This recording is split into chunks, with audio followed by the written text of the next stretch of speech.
Lock down اور وقت، ایک مختصر موٹیویشنل ویڈیو، پیشکش ڈاکٹر شکیل احمد خان۔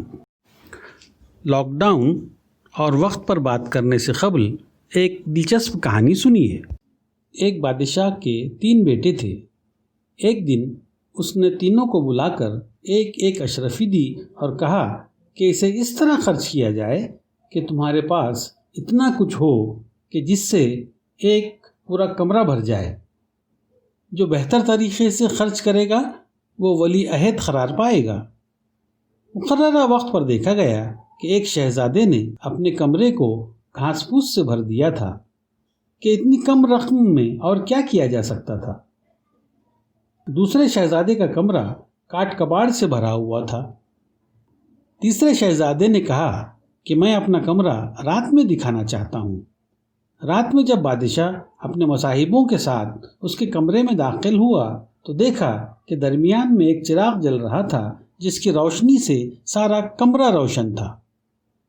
غرض ایک شہزادے نے اپنے کمرے کو گھاس پھوس سے بھر دیا تھا، دوسرے نے کاٹ کباڑ سے اور تیسرے نے روشنی سے بھر دیا تھا۔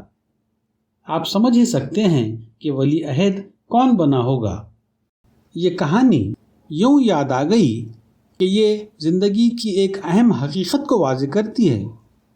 وہ یہ کہ اصل اہمیت اس بات کی نہیں کہ ہمیں کیا اور کتنا ملا ہے، کتنی مقدار اور تعداد میں ملا ہے، ہمیں کون سی صورتحال یا سچویشن میں رکھا گیا ہے۔ اہمیت اس بات کی ہے کہ ہم دستیاب مقدار کو یا درپیش صورتحال کو کس ذہانت سے استعمال کرتے ہیں۔ دستیاب وسائل ہمیشہ ہماری ضرورت کے مطابق نہیں ہوتے، صورتحال اکثر سازگار اور مناسب نہیں ہوتی، پر کیا کریں، زندگی ایسی ہی ہے۔ ہم کہاں، کب اور کس صورتحال میں پیدا ہوں گے، بسر کریں گے، یہ تو ہمارے اختیار میں نہیں ہے۔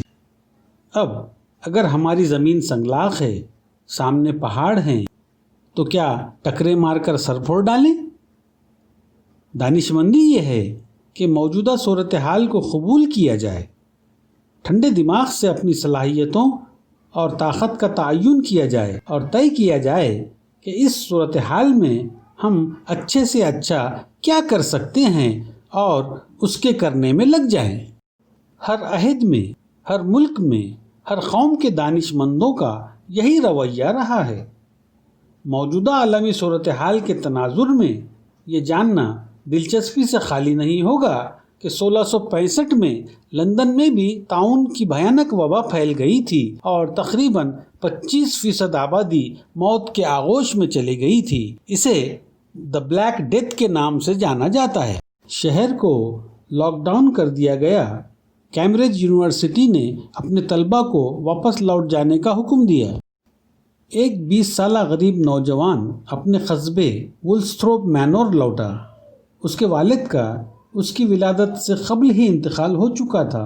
ماں نے دوسری شادی کر لی۔ سوتیلے باپ نے اسے اپنے ساتھ رکھنے سے انکار کر دیا تھا۔ ماں اسے اپنے گرینڈ پیرنٹس کے حوالے کر کے شوہر کے ساتھ جا چکی تھی۔ چند مہینوں بعد ہی اس کی ماں کا بھی انتقال ہو چکا تھا۔ اس طرح غربت میں اپنے گرینڈ پیرنٹس کے پاس پل کر یہ تعلیم حاصل کرنے کے لیے لندن پہنچا تھا، مگر اب حالات نے اسے پھر اسی قصبے میں پہنچا دیا تھا۔ لیکن یہاں اپنے اساتذہ کی غیر موجودگی میں بھی اس نے اپنا مطالعہ اور ریسرچ جاری رکھی۔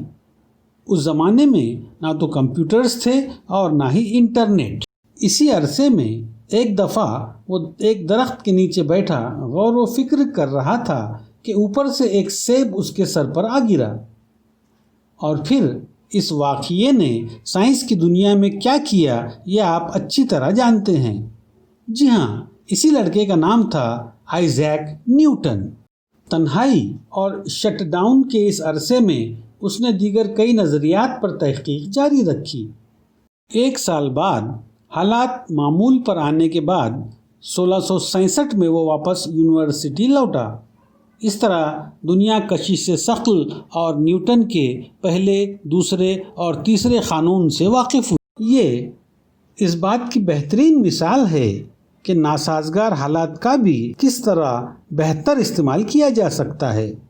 صرف رونے پیٹنے اور خوف و تشویش سے بے حال ہو کر ڈپریشن کا شکار ہونے سے تو خراب حالات میں کچھ حاصل نہیں ہو سکتا۔ میں آپ سے 100% متفق ہوں اگر آپ سوچ رہے ہیں کہ ایسا کہنا، لکھنا اور سوچنا بہت آسان ہے اور اسے اپنی سوچ میں اتار کر روبہ عمل لانا نہایت مشکل۔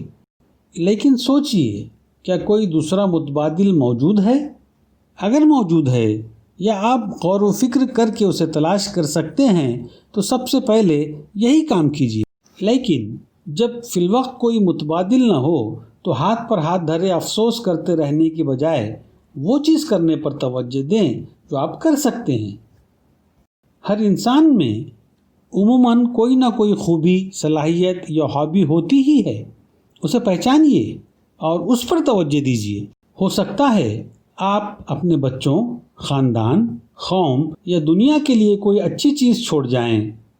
یہ چیز کوئی ایجاد ہو سکتی ہے، کوئی نظریہ ہو سکتا ہے، نیا تعلیمی مواد اور پاور پوائنٹ ہو سکتے ہیں، کوئی تصویر ہو سکتی ہے، کوئی نئی ریسیپی ہو سکتی ہے، کوئی نظم یا ناول ہو سکتا ہے، یا اور بھی بہت کچھ جو آپ کے مزاج سے میل کھاتا ہو۔ حالیہ میڈیکل شٹ ڈاؤن جیسے حالات میں ایسی سوچ یا رویے کو اپنانے والے افراد نے دنیا کو کئی تحفے دیے ہیں۔ الیگزینڈر پشکن کا روسی ادب میں وہی مقام ہے جو انگریزی میں شیکسپیئر کا اور اردو میں مرزا غالب کا ہے۔ 1820 میں ماسکو میں بھی پلیگ کی بھیانک وبا پھیل گئی تھی۔ پشکن کو بھی اپنے قصبے کو لوٹ کر جسمانی اور سماجی دوری کے اصولوں پر عمل پیرا ہونا پڑا، لیکن جبری تنہائی اور فرصت کے ان دنوں کا استعمال کرتے ہوئے اس نے اپنا مشہور ترین ناول یوجین اونجین تخلیق کیا۔ اینٹون چیکو کا شمار دنیا کے عظیم ترین افسانہ نگاروں میں ہوتا ہے۔ 1892 سے 1899 تک روس میں بار بار پھوٹ پڑنے والی ہیضے کی وباؤں کے باعث ہی اسے اپنی کہانیاں لکھنے کا وقت اور یکسوئی مل پاتی تھی، کیونکہ اس عرصے میں اسے اپنی جاگیر پر تقریباً تنہا زندگی گزارنا پڑتی۔ شیکسپیئر کی ساری زندگی وباؤں کے درمیان گزری۔ 1605-6 کے درمیان اس نے نہ صرف یہ کہ بہت لکھا بلکہ اپنے مشہور ترین ڈرامے بھی اسی عرصے میں لکھے۔ وہ یہ اس لیے کر پایا کہ 1605-6 لندن میں پلیگ کا سال تھا۔ کوارنٹائن میں ہاتھ پر ہاتھ دھرے بیٹھے رہنے کے بجائے اس نے لکھنے کو ترجیح دی۔ انگریزی میں شیکسپیئر کے بعد جو نام سب سے اہم ہے وہ ہے جان ملٹن کا۔ 1665 کے بھیانک لندن پلیگ کے باعث اسے بھی تمام سرگرمیاں ترک کر کے دور دراز علاقے سینٹ گائلز جانا پڑا۔ اس وقت تک یہ سرگرم سیاستدان اور شاعر تقریباً نابینا ہو چکا تھا۔ یہیں پر تنہائی اور اندھے پن میں اس نے اپنی شہرۂ آفاق نظم فردوس گم گشتہ پیراڈائز لاسٹ مکمل کی، جو دنیا کی بہترین نظموں میں شمار ہوتی ہے۔ مولانا آزاد کو 1942 سے 1945 کے درمیان انگریزوں نے احمد نگر کے قلعے میں قید کر دیا تھا۔ یہیں پر ساری دنیا سے کٹتے ہوئے انہوں نے اپنی مشہور کتاب غبار خاطر لکھی، جس کا اردو ادب میں نمایاں مقام۔ اسی عرصے میں یہاں پنڈت جواہر لال نہرو کو بھی قید کیا گیا تھا، اور یہیں پر انہوں نے بھی اپنی مشہور اور ضخیم تاریخی کتاب ڈسکوری آف انڈیا لکھی۔ مولانا مودودی کو 1948 میں قید کر دیا گیا تھا، اور اسی دوران انہوں نے اپنی مشہور تفسیر تفہیم القرآن کے بڑے حصے کو لکھا۔ 7ویں صدی ہجری میں بغداد میں موجود مشہور اور اہم ترین مسلم سائنسدان نصیر الدین طوسی کو درباری سازشوں کے باعث پابند سلاسل کر دیا گیا۔ یہیں پر انہوں نے ریاضی پر اپنی اہم کتابیں تصنیف کی۔ اس طرح کی بے شمار مثالیں پیش کی جا سکتی ہیں۔ یہی دانش مندوں کا رویہ رہا ہے، یہی عقل مندی کا تقاضا ہے۔ آج ہم بھی اپنے گھروں میں تقریباً بند ہیں۔ اگر آپ فیلڈ پر کام نہیں کر رہے ہیں تو اپنے مزاج کے مطابق کوئی مفید اور بامعنی سرگرمی تلاش کیجیے۔ اگر آپ نہیں کرتے تو بھی وقت تو گزر ہی رہا ہے۔ لہٰذا ہائے واویلا مچانے، شیئر مارکیٹ کی طرح کورونا متاثرین کی تعداد کا سروے کرتے رہنے، گلیوں میں بیٹھ کر ایران توران کی بحثیں کرنے اور موبائل پر السلام علیکم وعلیکم السلام میں وقت ضائع کرنے سے پرہیز کریں تو مناسب ہوگا۔ وقت تو گزرتا ہی ہے، گزر ہی جائے گا، پر بعد ازاں دنیا میں اور آخرت میں ہم سے پوچھا جائے کہ ان 3-4 مہینوں میں کیا کیا، تو جواب دینے کے لیے ہمارے پاس کچھ تو ہونا چاہیے نا۔ لہٰذا یوں سوچئے کہ نہ ہو رہائی خفت سے اگر نہیں ہوتی، نگاہ شوق تو بے پالوں پر نہیں ہوتی۔